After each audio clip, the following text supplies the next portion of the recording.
আসসালামু আলাইকুম রহমতুল্লাহি ওয়া বারাকাতুহু। সম্মানিত ভিউয়ার্স, আমি মনে করি আপনি আর কখনো এইভাবে মরা লাশকে সামনে নিয়ে কথাগুলো শুনেন নাই। প্রত্যেকটা কথা আপনার আমার হৃদয়ে অবশ্যই নাড়া দিবে। শুনুন কথাগুলা। কোন জায়গার ইমাম সাহেব জানি না, মাশাআল্লাহ বারাকাল্লাহু ফি হায়াতি, আল্লাহ তাআলা তার হায়াতে বারাকা দান করুক। কি সুন্দরভাবে কথাগুলো বলেছেন।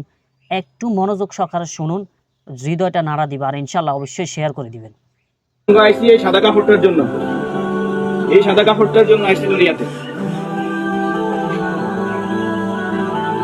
পুরুষ মানুষ ডাকার দরকার নাই, সাদা কাফন দেখলে অন্তরের মধ্যে কি আসে হয়, আর সেটা মনে রাখবেন। পুরুষের ডাকার দরকার নাই, মহিলাদেরকে এইভাবে উপর দিয়ে ঢেকে দিতে হয়। মরণের হারে জীবিত থাকতে দরকার নাই। কি কন? আমার মেয়ে, আমার স্ত্রী, আমার বোন, আমার মা ব্যাপারটায় চলে। আমরা হইলাম দায়ুস। ওই পুরুষ দায়ুস যে তার স্ত্রী সন্তানকে পর্দা করে না। আপনি থাকতে আপনার স্ত্রী কিভাবে ফেরিয়ালার সামনে যায় আলু খাইস কিনে, আপনি দেশে থাকতে, আপনি এলাকা থাকতে আপনার স্ত্রী কিভাবে মার্কেটিং করে যায়, কিভাবে বাজার সদাই করে, আপনি পুরুষ কেন পর্দার ব্যাপারে সচেতন নন? আপনার উপযুক্ত মেয়ে অন্য ছাড়া ঘর থেকে বের হয় কিভাবে? আপনার মেয়ে, আমার মেয়ে কিভাবে পায়জামা টাকনুর উপরে পড়ে? আমার ছেলে কিভাবে পায়জামা টাকনুর নিচে পড়ে? আমার টাকা দিয়ে আমার ছেলে সিগারেট খায়, আমার টাকা দিয়ে, আমার টাকা আমি খরচ করে আমার ছেলে মেয়ে ঘরের মধ্যে গান বাজনা করে। আপনি পুরুষ উদাসীন, আপনার খবর নাই। খোদার কসম, দায়ুস ওই পুরুষ যে পুরুষ তার পরিবারকে দিন শিক্ষা দেয় না, কোরআন শিক্ষা দেয় না, পর্দার কথা বলে না। আর দায়ুস জাহান্নামে যাবে।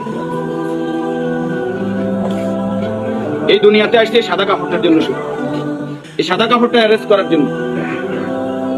কিন্তু এই সাদা কাপড়টাও নিজের টাকায় কিনা হয়, নিজের টাকায় কিনা হয়।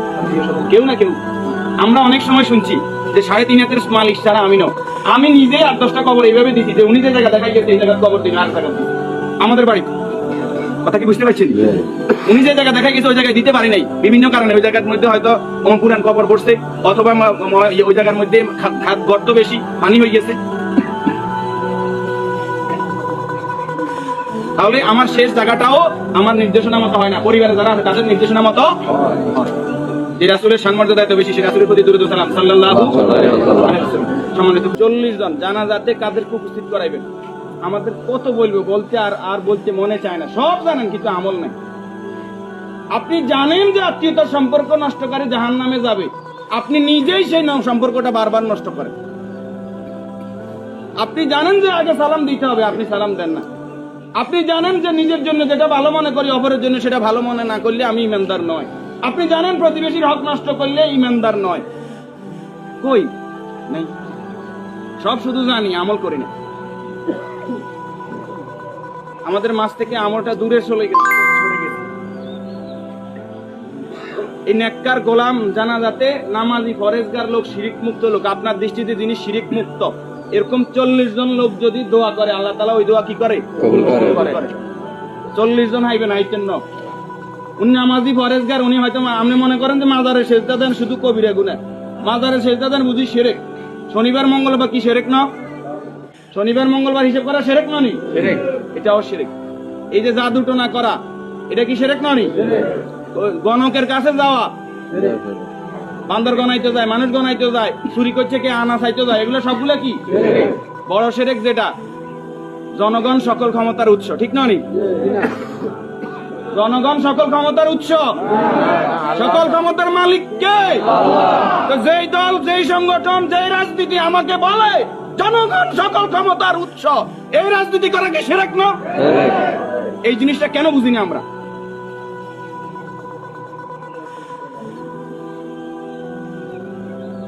আপনি মুখে বললেন জনগণ সকল ক্ষমতার উৎস, অন্তরে আপনি বলবেন যে হ্যাঁ আল্লাহ সকল ক্ষমতার উৎস, এটা তো আল্লাহ মানে না।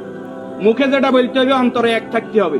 তাহলে সকল ক্ষমতার মালিক কে? আল্লাহ। আর যারা রাষ্ট্র ক্ষমতায় গিয়ে, একজন মুমিন ইসলামী রাষ্ট্র ব্যবস্থার বাইরে যাওয়ার কোনো সুযোগ নাই।